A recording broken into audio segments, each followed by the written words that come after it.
Hello and welcome back to Study History with Mr. P and my topic videos on early Elizabethan England. This is the first of three videos looking at plots and revolts at home in England, and I'm starting off with this video summarising the revolt of the Northern Earls which took place in 1569. So why did the Northern Earls revolt? Well, there were three main reasons really: religion, politics and Mary Queen of Scots and the succession of the English throne. So in terms of religion, the majority of people living in northern England remained loyal to Catholicism and the ancient noble families who'd governed the north for centuries. Elizabeth had hoped to lessen the influence of Catholicism in the north, and so she'd appointed James Pilkington, a committed Protestant, as Bishop of Durham in 1561, but he was unpopular and his appointment angered many Northern Catholics. Politics was also a key factor. When Elizabeth came to power, she introduced Protestantism and promoted new men from the gentry and lower ranks of nobility to important government positions. Under Mary I, the Catholic earls of Northumberland and Westmoreland had been very influential, and these earls missed their power and influence and resented these newcomers. Elizabeth, in fact, favoured a rival of Northumberland, Sir John Foster, and promoted him to the task John Forster, promoted him to the task of looking after the borders with Scotland. Northumberland felt undermined by this and never forgave Elizabeth. And lastly, Mary, Queen of Scots. Well, Elizabeth refused to name an heir or to marry and have a child. This created uncertainty about England's future. Meanwhile, Mary, Queen of Scots, as we know from a previous video, was essentially in captivity in England, and she was a figurehead who could replace Elizabeth.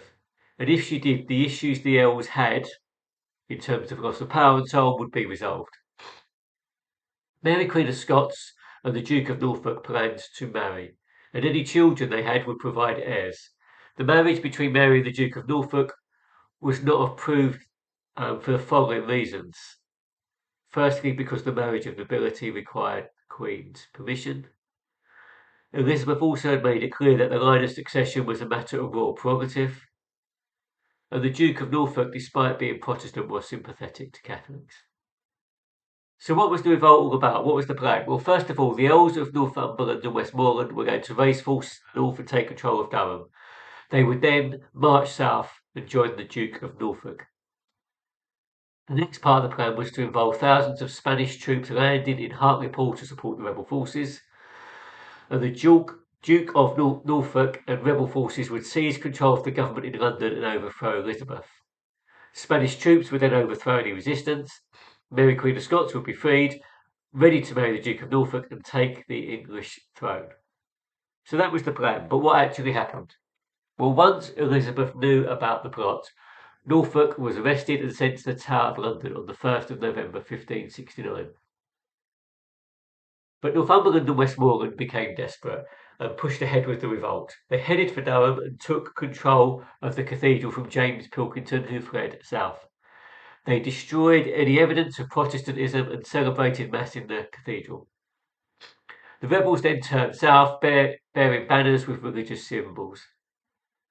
Elizabeth did not want Mary to escape, and so she was moved south to Coventry on Elizabeth's orders, and ultimately the rebellion failed. Spain's supporting troops never arrived, and Elizabeth managed to raise an army of 14,000 men for her cause. Approximately 450 rebels were executed. Elizabeth wanted to terrify the population and prevent further rebellion. Westmoreland escaped, but Northumberland was captured and he was executed in 1572. The Privy Council called for Norfolk's execution, but Elizabeth released him. Mary remained in captivity for the next 14 years, and in a later video I'm going to explore what happened in those 14 years and how it was she came to ultimately be executed herself. In return, in 1570 the Pope issued a papal bull. This excommunicated Elizabeth and called upon loyal Catholics to depose her, hoping that this would encourage another rebellion. Then in April 1571 Parliament passed acts widening the definition of treason. It became treasonable to claim that Elizabeth was a heretic, was not the Queen, and also to bring in or print the papal bull into England. So all of this essentially is tightening up on possible rebellions and the possible threat of Catholicism in England. But this is just one of several plots that Elizabeth faced in her reign. And my next two videos will explore these other plots as well.